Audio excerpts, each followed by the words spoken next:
Alright, the direct object pronouns refer to items already mentioned, and they are may, te, lo, or la, depending on the Gender.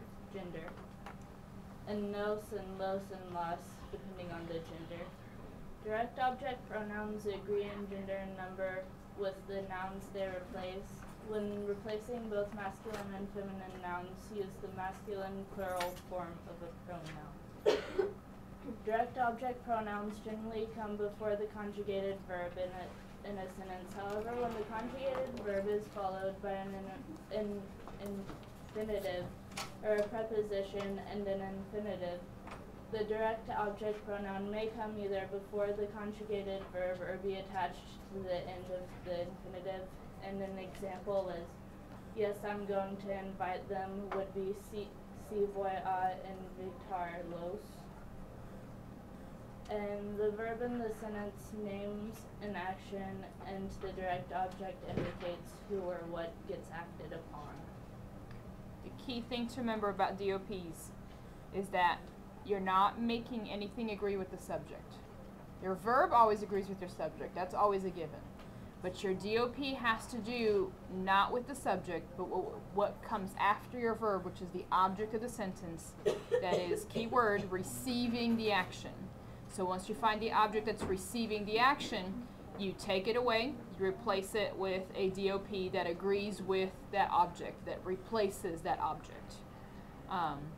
So that's the key thing to remember here, because your verb won't agree with your DOP, neither will your subject. Your subject has nothing to do with the DOP. You're looking at the object of the sentence, which comes at the end of the sentence, usually right after your verb. So you replace it.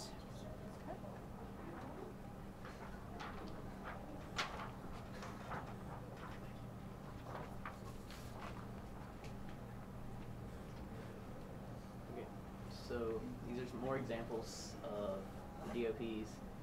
Since this one right here, the park, since it's masculine, it would be lo right in front of the verb. Just going. Then los down here. Since the dogs are receiving the action, they're receiving, like, she's brushing them. They're being brushed. Yep. They're being brushed, so it would be los because they're masculine. Now that's all if we have one verb. What happens if we have two verbs? It would go at the end of. Right. So the second verb would not get conjugated, as it never does, but you would attach your DOP at the end of the second verb.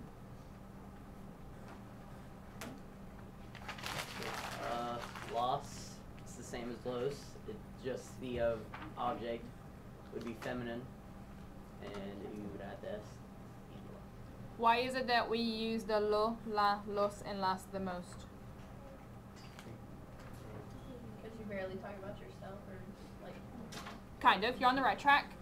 Because I'm not usually receiving the action, you're not usually receiving the action, we are not usually receiving the action. So it's normally a thing, lo or la, that's feminine or masculine, or plural things, los and las for masculine, feminine for replacing the object receiving the action. For me, it would be, since you're receiving the action, you put me right in front of ma. And te, you would be receiving the action. It would be te right in front of the verb canta, since you're doing something with her. And then the nos would be the same thing. You're just talking about us, all of us. Just keep in mind, normally for us to use DOPs, it's replacing what's already been restated, but an action or whatever the action is has to, how do I want to state this? Something has to actually be receiving the action in order for you to actually have something to replace, which doesn't always happen in every sentence.